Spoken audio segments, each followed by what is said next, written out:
Imagine scrolling through Instagram, enjoying the usual memes and vacation pics, and then out of nowhere you see something so disturbing it makes your heart stop.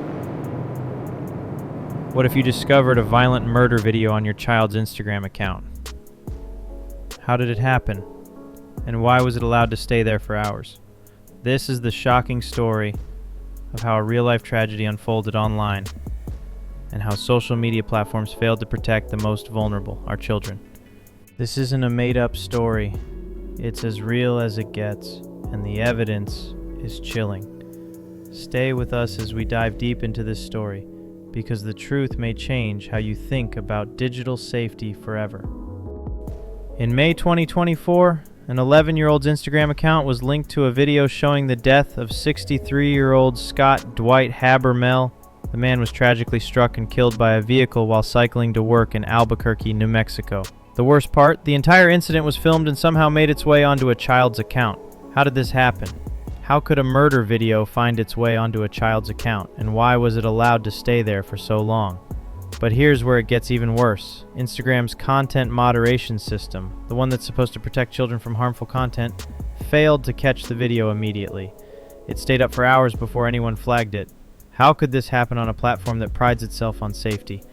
Instagram responded, claiming that their algorithms were working to detect harmful content, but with the sheer volume of uploads, they said it was difficult to catch everything in time. But the bigger question remains, was this response enough? Was it too little too late? While Instagram scrambled to respond, the real victims were the child and their family, who found themselves at the center of a media storm. Imagine being a parent, only to discover your child's account is linked to something so horrific. And now law enforcement is involved. Your entire world turns upside down.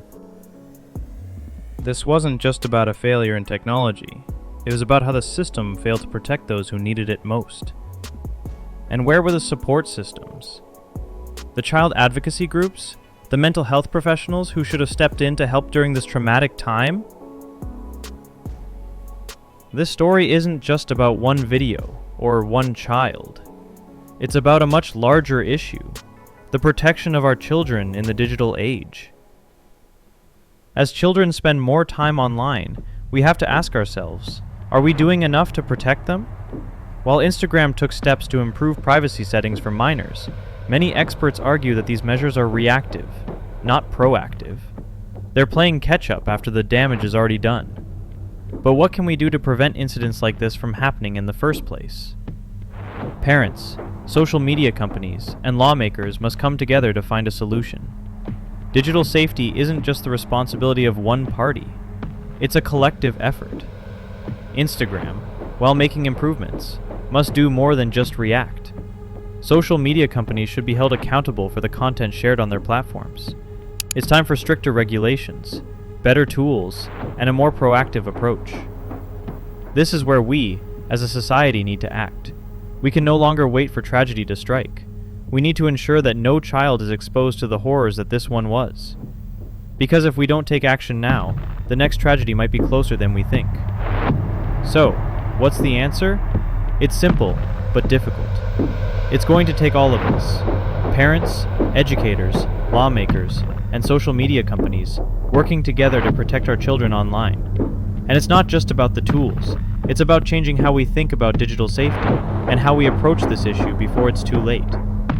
Because if we don't act now, the next incident might be just around the corner. Let's make sure this doesn't happen again.